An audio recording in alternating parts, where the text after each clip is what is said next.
اور دوسری پارٹی جو ہے وہ بھی کچھ ایسی ہی ایکسرسائز کرتی تھی، لیکن اب یہ معاملات جو ہیں یہ ختم ہو چکے ہیں، اور ان کے درمیان نواز شریف، آصف علی زرداری صاحب اور جو اسٹیبلشمنٹ ہے سب کے درمیان ایک ذہنی ہم آہنگی پائی جاتی ہے، اور سب کی یہ خواہش ہے کہ ملک جو ہے وہ ایک سیدھے رستے پر چلے،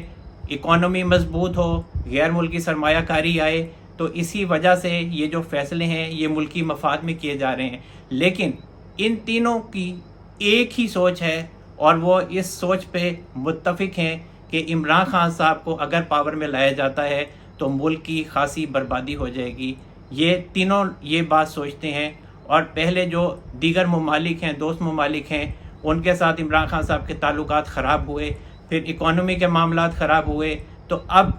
یہ تینوں یہ سوچتے ہیں، تینوں بڑوں کی یہ سوچ ہے کہ عمران خان صاحب کو لانا ملک کے لیے بربادی کا سبب بنے گا، اس لیے عمران خان صاحب کو اس الیکشن میں حصہ لینے نہیں دیا جائے گا۔ عمران خان صاحب کو بہت سیکھنے کی ابھی ضرورت ہے۔ عمران خان صاحب ایک سیاسی آدمی نہیں ہیں، ایک سیاسی لیڈر نہیں ہیں، وہ ایک ڈکٹیٹر ہیں، اور عمران خان صاحب کے ساتھ اب آنے والا جو وقت ہے ریاست آنی ہاتھوں سے ان سے نمٹنے والی ہے۔ اسحاق ڈار صاحب کو کیئر ٹیکر پی ایم بنانے کی بہت سی وجوہات ہیں۔ ایک بڑی وجہ تو آئی ایم ایف سے ڈیل ہے، اور اس ڈیل کے نتیجے میں ایک قسط پاکستان کو 1 ارب اور 20 کروڑ ڈالر کی مل چکی ہے۔ اب دوسری جو قسط ہے اور دوسرا جو جائزہ ہے وہ نومبر 2023 میں ہونا ہے، اور اس کے لیے جو اسحاق ڈار صاحب ہیں ان کا ہونا بہت ضروری ہے۔ اسی وجہ سے اسحاق ڈار صاحب کیئر ٹیکر پی ایم ہو سکتے ہیں، اور اس کے علاوہ اگر اسحاق ڈار صاحب کیئر ٹیکر پی ایم ہو جاتے ہیں تو پھر آپ الیکشن کو بھول جائیں، اور پھر میری وہی بات سامنے آ جاتی ہے کہ آئندہ جو الیکشن ہے وہ پھر اگلے سال پہ چلا جائے گا۔ اور تیسری جو قسط ہے جو پاکستان کو آئی ایم ایف کی طرف سے ملنی ہے، یہ نواں جو پروگرام ہے آئی ایم ایف کا پاکستان کے لیے، اور اس کی تیسری قسط کا جو دور چلنا ہے، جو جائزہ ہونا ہے وہ فروری 2024 میں ہونا ہے۔ تو وہاں پہ بھی وہ بندہ چلے گا پاکستان کی طرف سے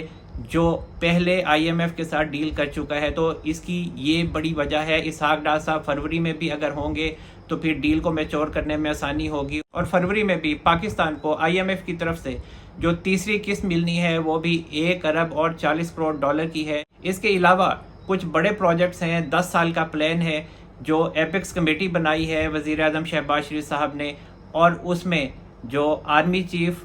عاصم منیر صاحب شامل ہیں۔ تو اس وجہ سے وہ جو پروگرام ہے 10 سال کا، اس میں غیر ملکی سرمایہ کاری کو پاکستان لانا ہے، اور جو غیر ملکی سرمایہ کار ہیں اور جب وہ پاکستان آتے ہیں تو یہاں بیوروکریسی ان کو بہت زیادہ تنگ کرتی ہے، اور سب سے بڑا ان لوگوں کا اعتراض ہی یہی ہے کہ ہم تو پاکستان آنا چاہتے ہیں، پاکستان میں انویسٹمنٹ کرنا چاہتے ہیں، لیکن جو یہاں کی بیوروکریسی ہے وہ اتنی ہرڈلز کریٹ کرتی ہے کہ ہم پاکستان آ ہی نہیں سکتے، اپنی انویسٹمنٹ لا ہی نہیں سکتے۔ تو اسی وجہ سے اب آرمی چیف صاحب خود ایپکس کمیٹی میں بیٹھے ہیں، اور وزیر اعظم صاحب اس کے چیئرمین ہیں، اور یہ تمام باہمی مشاورت سے چلیں گے، اور جو غیر ملکی سرمایہ کار ہیں ان کے راستے میں جو پاکستان میں ہرڈلز کریٹ ہوتی ہیں ان کو یہ سموتھلی ختم کریں گے، ان کے معاملات کو سموتھلی چلائیں گے۔ تو اسی وجہ سے یہ ایپکس کمیٹی بنائی گئی ہے، اور یہ جو ایکسپورٹ کا معاملہ ہے یہ بھی زیادہ سے زیادہ پاکستان سے بڑھائی جائیں گی۔ اسی وجہ سے پھر اسحاق ڈار صاحب کا معیشت کی وجہ سے پاکستان کے لیے کیئر ٹیکر پی ایم کا ہونا بہت زیادہ ضروری ہے۔ مزید یہ کہ اگر کوئی اور کیئر ٹیکر پی ایم ہوتے تو پھر اسٹیبلشمنٹ کی شاید وہ کیمسٹری اس کیئر ٹیکر پی ایم سے نہ بن پاتی، اور یہی وجہ ہے کہ اگر اسحاق ڈار صاحب کیئر ٹیکر پی ایم بنتے ہیں تو ان کی پہلے ہی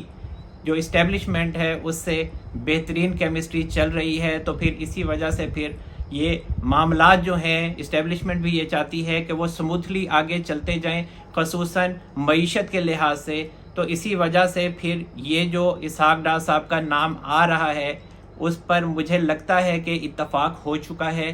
اور اسحاق ڈار صاحب ہی آئندہ کیئر ٹیکر پی ایم ہوں گے۔ باقی میں نے آپ کو بتایا کہ عمران خان صاحب سے تو انہوں نے مشاورت کرنی نہیں ہے، اور باقی جو چھوٹی جماعتیں ہیں وہ تو ہاں کر ہی دیں گی۔ یہ بالکل ایسے ہی ہے جیسے کہ جب سید یوسف رضا گیلانی صاحب پاکستان کے وزیر اعظم تھے اور جو آرمی چیف تھے وہ اشفاق پرویز کیانی صاحب تھے، اور انہوں نے ایکسٹینشن لی تھی۔ تو جب سید یوسف رضا گیلانی صاحب سے پوچھا گیا تھا کہ آپ نے پھر اشفاق پرویز کیانی صاحب کو ایکسٹینشن کیوں دی، تو ان کا کہنا تھا کہ جی میں نے تو انہیں ایکسٹینشن نہیں دی، انہوں نے خود ہی لے لی۔ تو یہ جو چھوٹی بیچاری پارٹیز ہیں چنی منی، یہ ویسے ہی اگر اسٹیبلشمنٹ کی طرف سے یا پیپلز پارٹی اور نون لیگ کی طرف سے اسحاق ڈار صاحب کا نام کیئر ٹیکر پی ایم کے لیے آتا ہے تو یہ ہاں کر ہی دیں گی۔ تو اسی وجہ سے اگر اسحاق ڈار صاحب کا نام اسٹیبلشمنٹ اور نون لیگ اور پیپلز پارٹی کی طرف سے فائنل ہو چکا ہے تو پھر ان کو کیئر ٹیکر پی ایم بننے میں کوئی رکاوٹ پیش نہیں آئے گی۔ ایک اور اہم خبر کہ پی ٹی آئی کے جو چیئرمین ہیں عمران خان صاحب، ان کے حوالے سے اسلام آباد میں شہزاد ٹاؤن میں 2 مقدمات تھے، اور ڈسٹرکٹ اینڈ سیشن جج فاروق فرید صاحب نے عمران خان صاحب کے حق میں ضمانت کے اوپر ایک تفصیلی فیصلہ جاری کیا۔ ان کا کہنا ہے کہ پروسیکیوشن کو یہ ثابت کرنا پڑے گا کہ عمران خان صاحب کے اکسانے میں اور ان کے جرم میں کوئی مطابقت ہے، اور عمران خان صاحب اگر اسلام آباد ہائی کورٹ سے گرفتار ہوتے ہیں تو پھر پروسیکیوشن یہ کیسے ثابت کر سکتا ہے کہ گرفتاری کے بعد بھی عمران خان صاحب نے ہی 9 مئی کے واقعات کروائے ہیں، اور یہ بھی پروسیکیوشن کو ثابت کرنا ہوگا کہ عمران خان صاحب کے صرف اکسانے پر ہی 9 مئی کے واقعات سرزد ہوئے ہیں۔ اور ان کا مزید یہ بھی کہنا ہے کہ نظر آتا ہے، محسوس ہوتا ہے کہ یہ جو عمران خان صاحب کے اوپر 9 مئی کے واقعات درج کیے گئے ہیں یہ بدنیتی پر مبنی ہیں۔ تو اس حوالے سے جو پی ٹی آئی ہے وہ پھولے نہیں سما رہی، اور عمران خان صاحب بھی خوشی سے پھولے نہیں سما رہے، اور پوری سوشل میڈیا پر ایک کیمپین چل رہی ہے کہ دیکھا سیشن جج جو ہیں انہوں نے عمران خان صاحب کی جو بے قصوری ہے اس کا ثبوت دے دیا ہے، اور کہا ہے کہ عمران خان صاحب جو ہیں وہ تو 9 مئی کے واقعات میں ملوث ہی نظر نہیں آتے، اور یہ جو پروسیکیوشن ہے یہ ثابت بھی نہیں کر سکا۔ دیکھیں جو قانونی معاملہ ہے وہ یہ ہے کہ عمران خان صاحب کی اگر ضمانت ہو بھی جاتی ہے اور اس پہ اس طرح کا فیصلہ جج صاحب دے بھی دیتے ہیں تو اس کا ٹرائل سے کوئی تعلق نہیں ہے۔ ٹرائل ایک الگ چیز ہے، اور عمران خان صاحب کا ٹرائل جو ہے وہ ہوگا اور ہو رہا ہے۔ ضمانت پہ آپ جو مرضی لکھتے رہیں، لیکن آپ کو ٹرائل میں اور ضمانت کے فیصلے میں فرق کرنا پڑے گا۔ اس وجہ سے اس کا کوئی آپس میں تعلق نہیں ہے۔ اگر عمران خان صاحب کے حوالے سے اگر عمران خان صاحب یا ان کے جو سپورٹرز ہیں وہ یہ سوچتے ہیں کہ عمران خان صاحب کو بہت بڑا ریلیف مل گیا ہے، تو عمران خان صاحب کو یہ کوئی ریلیف نہیں ملا ہے۔ ضمانت ہونا اور ایک کیس ختم ہونا 2 مختلف چیزیں ہیں، اور ٹرائل تو عمران خان صاحب کا تیزی سے چل رہا ہے، اور جو جے آئی ٹی ہے اس نے عمران خان صاحب کے خلاف فیصلہ دیا ہے، اور ان کا کہنا ہے کہ عمران خان صاحب جو ہیں وہ قصوروار پائے گئے ہیں۔ اب جو جے آئی ٹی کا معاملہ ہے وہ بھی کوئی آئینی حیثیت نہیں رکھتا، اس کو بھی کورٹ میں ثابت کرنا پڑے گا، اور عمران خان صاحب کے خلاف ایف آئی آر کٹتی ہے، اس میں ٹرائل ہوگا تو پھر عمران خان صاحب کے خلاف جو ہے وہ معاملات تیزی سے چلیں گے۔ تو چاہے وہ ضمانت ہو چاہے وہ جے آئی ٹی ہو، یہ دونوں ایسے ہی ہیں۔ عمران خان صاحب کے حوالے سے قصوروار عمران خان صاحب تب ہوں گے جب ان کے خلاف ٹرائل ہوگا کورٹ میں۔ ایک بات آج کل بہت زیادہ کی جاتی ہے، اور اس بات کو میاں نواز شریف، آصف علی زرداری صاحب اور اسٹیبلشمنٹ سے منسوب کیا جاتا ہے کہ ان کے درمیان عمران خان صاحب کے حوالے سے کوئی معاملات جو ہیں وہ تعطل کا شکار ہیں، کہ عمران خان صاحب کا جو ٹرائل ہے وہ ملٹری کورٹ میں نہیں ہونا چاہیے، وہ سویلین عدالتوں میں ہونا چاہیے۔ اس حوالے سے کوئی اختلاف نہیں ہے، اور جو صرف معاملہ ہے ملٹری کورٹ میں ٹرائل کے حوالے سے کہ عمران خان صاحب کا کب ٹرائل ہونا ہے ملٹری کورٹ میں، تو اس حوالے سے وقتی طور پر کچھ ڈیلے ہے، اور وہ ڈیلے اس وجہ سے ہے کہ یہ تینوں لوگ جو ہیں وہ عمران خان صاحب کے حوالے سے جو سپریم کورٹ میں درخواستیں لگی ہوئی ہیں ملٹری کورٹس میں سویلینس کے ٹرائل کے حوالے سے، اس کے فیصلے کو دیکھ رہے ہیں۔ اور جو سپریم کورٹ کے چیف جسٹس امرتا بندیال صاحب ہیں وہ کیا فیصلہ دیتے ہیں ان کے حوالے سے میں نے آپ کو پہلے ہی بتا دیا تھا کہ وہ پوری کوشش کریں گے کہ عمران خان صاحب کو کسی نہ کسی طریقے سے ریلیف دیا جائے، عمران خان صاحب کو بچایا جائے۔ لیکن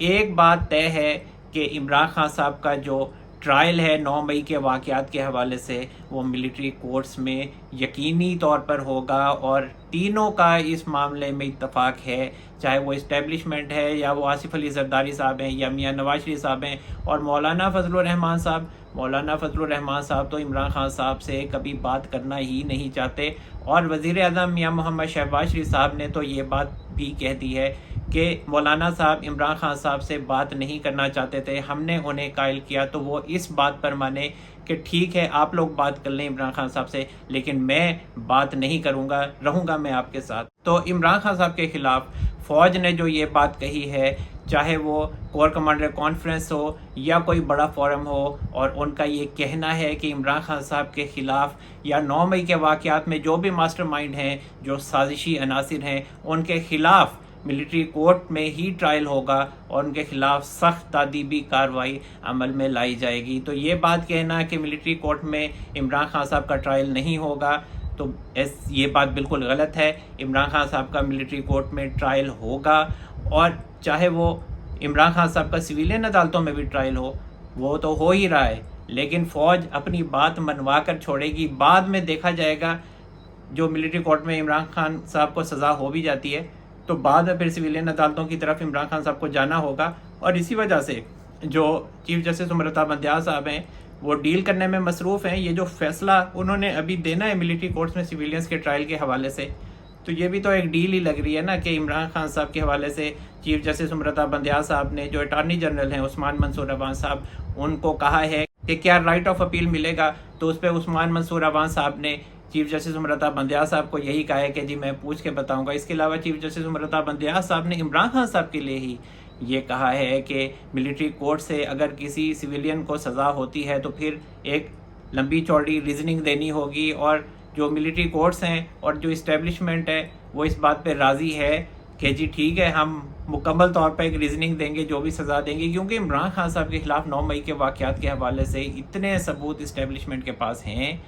اور جو ان کے لیڈر ہیں وہ آئندہ آنے والے دنوں میں جب پریس کانفرنس کریں گے تو بہت زیادہ جو مواد ہے عمران خان صاحب کے خلاف وہ اکٹھا ہو جائے گا۔ اب اصل میں مسئلہ یہ ہے کہ عمران خان صاحب جو ہیں ان کی جو کیلکولیشن تھی وہ مس کیلکولیشن ثابت ہوئی ہے، اور عمران خان صاحب شاید یہ سمجھ رہے تھے کہ میرے ساتھ عوام ہیں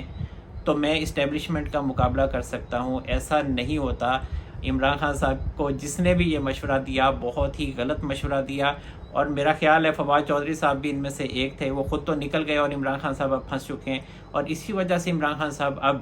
جذباتی تقاریر کرتے ہیں، اور عمران خان صاحب کو خود کو محسوس ہوتا ہے کہ ان سے یہ غلطی ہو گئی ہے۔ یہ ایسی ہی غلطی میاں نواز شریف صاحب سے بھی ہوئی تھی 97 میں، اور وہ سمجھتے تھے کہ انہیں جو ہے وہ 2/3 اکثریت مل گئی ہے، مسلم لیگ نون جب جیتی تھی اور بے نظیر صاحبہ ہار گئی تھیں الیکشن میں، تو اس وقت پھر مشرف صاحب نے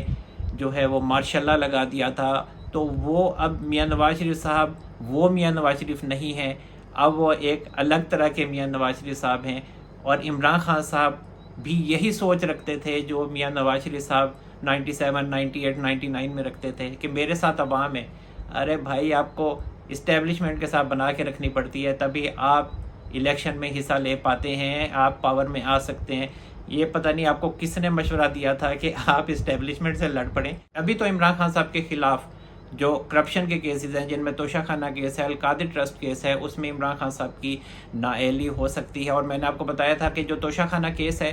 وہ ایک ایسا کیس ہے جس میں عمران خان صاحب کو الیکشن سے پہلے نااہل کیا جا سکتا ہے، اور اس میں قید بھی یقینی طور پہ عمران خان صاحب کو ہوگی۔ اور جو دبئی پلان جو زرداری صاحب ہیں یا میاں نواز شریف صاحب ہیں، تو ان کے درمیان یہ طے ہو چکا ہے، اسٹیبلشمنٹ کے درمیان یہ طے ہو چکا ہے کہ عمران خان صاحب کی جو نااہلی ہے وہ کنفرم ہے، اور وہ الیکشن میں حصہ نہیں لے سکیں گے، اور وہ تمام رہنما جو عمران خان صاحب کے ساتھ ابھی کھڑے دکھائی دیتے ہیں وہ بھی اگر الیکشن میں حصہ لیتے بھی ہیں تو میرا نہیں خیال کہ وہ قومی اسمبلی میں پہنچ سکیں گے۔ تو جناب اب تک کے لیے اتنا ہی۔ اللہ تعالی ہم سب پر اپنا رحم و کرم فرمائے۔ منصور احمد قریشی کو اجازت دیجیے، اپنا بہت سارا خیال رکھے گا۔ اللہ حافظ۔